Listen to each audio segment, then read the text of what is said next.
get to the start, the source of the Bulimba Creek. The reason why I've come here is because it's becoming increasingly apparent to me, as I'm doing more and more plogging, that getting plastics before they get into streams and creeks is vitally important. Once they're into streams and creeks, they run down into rivers and then of course into the oceans. This is where it all starts. I'm just gonna have to get my feet wet.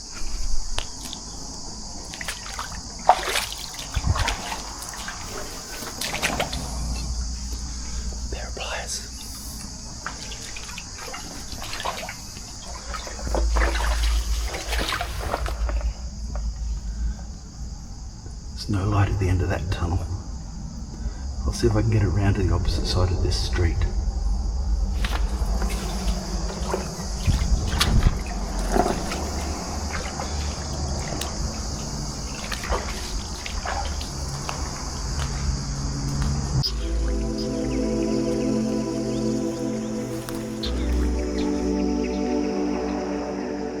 I'm pretty sure that now these drains are actually the source of the Bulimba Creek. Grab this before it falls in.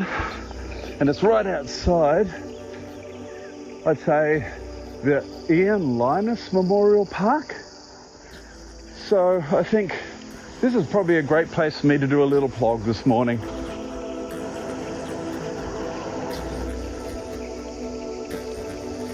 I'm not going to get that roof tile. That's not too bad. I just did a lap of the park and the only bit of plastic I found, the only rubbish really, was one packet of empty cat food. Let's put that in the handy dandy cleanup bucket.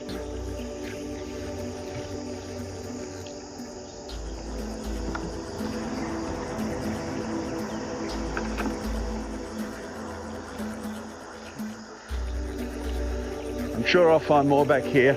In fact, I actually saw it as I came up here, so I'm backtracking a little bit. That's the source of the Bulimba Creek up there at those drains, and this is the first crossing of the creek. There wasn't much rubbish up there at the park, so I think I will collect some rubbish around here. I can see some plastics. Styrofoam, of course. Oh, this one's falling to bits in my hands. Oh, look at that. Look at this.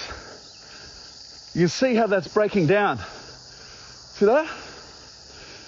That's all in the process. This was between the rocks, and it's all in the process of breaking down into little bits. There goes a bit. You can see exactly how that ended up being microplastics and swallowed by a small fish eventually, once it made it to the ocean. I usually don't use a grabber stick because I like to be able to bend down to keep strength and flexibility in my old legs. What's over here? I was talking to Eric, the founder of Plogging, and he put me onto a researcher up in Rockhampton. And I sent her the rules of the Plogging Game that my students and I play. And she was really positive about it. She even said that she'd play it with her son. So I decided it was the perfect opportunity to launch officially the Plogging Game.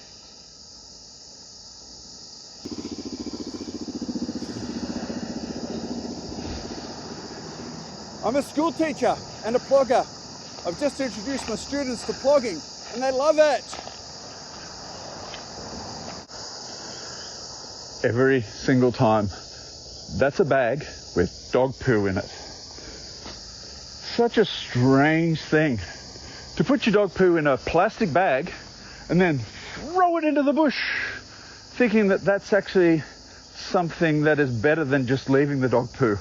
I don't grasp it. It just seems so like a weird thought train to me.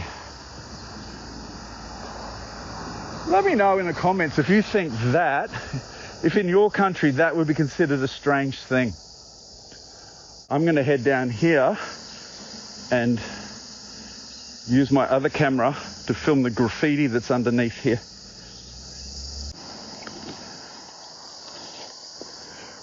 Let's see if I can get it. There we go.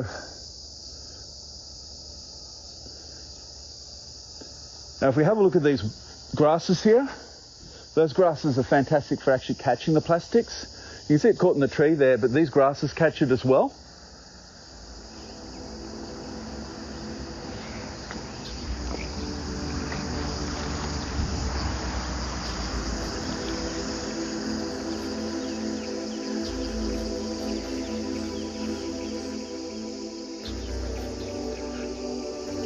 I think that'll do for this morning.